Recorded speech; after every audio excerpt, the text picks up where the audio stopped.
மாமா சொன்ன மாதிரி போலீஸ் ஸ்டேஷன்ல கம்ப்ளைண்ட் பண்ணிடலாங்க. போலீஸ் கேஸ்ன்னு போனா தேவையில்லாம இழுத்தடிக்கும் மீனா. அந்த அளவுக்குலாம் அதை போக விடக்கூடாது. நான் மிரட்டி விட்டுட்டு தான்ப்பா வந்திருக்கிறேன். உனமே கேட்க மாட்டேன். முத்து யாரு? நான் தான் சார். என்ன சார் விஷயம்? நீ என்ன பெரிய ரவுடியா? உன்னை அரெஸ்ட் பண்ண தான் வந்திருக்கோம். வா. அரெஸ்டா?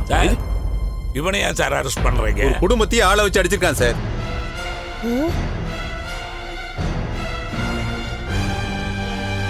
இல்லப்பா சார், என்ன சார் சொல்றீங்க? நான் அப்பெல்லாம் எதுவும் தப்பு பண்ணல சார். நான் கார் டிரைவர் சார். என் பேர் முத்து, அவ்வளவுதான் சார். எல்லாம் தெரிஞ்சுதான் ஏன் வந்திருக்கோம். ஒழுங்கா நீயே வந்தா உனக்கு நல்லது. இல்ல அடிச்சு இழுத்துட்டு போவோம். சார், அவர் எந்த தப்பும் பண்ணிருக்க மாட்டார் சார். நீ யாருமா? நான் இவர் பொண்டாட்டி. சார், என் பையன் அப்படியெல்லாம் யாரையும் அடிக்கிற பையன் இல்லை சார். உங்க பையனா? ஆமா. எந்த பெத்தவங்க தான் தன் பையன் தப்பு பண்ணான்னு தப்ப ஒத்துக்கிட்டு இருக்கீங்க? சார், நீங்க சொல்றது எதுவுமே புரியல. யார் ஆளை வச்சு அடிச்சான்னு சொல்றீங்க? அதெல்லாம் ஸ்டேஷன்ல வந்து பேசுங்க. சார், என்ன ரீசனுக்காக அரெஸ்ட் பண்றீங்கன்னு சொல்லாமலே நீங்க எப்படி அரெஸ்ட் பண்றீங்க? சட்டப்படி நீங்க எதா இருந்தாலும் ரீசன் சொல்லிட்டு தான் செய்யணும். தீபன்கிற ஒரு பையனையும் அவன் குடும்பத்தையும் ரவுடிங்களை வச்சு அடிச்சிருக்கான்.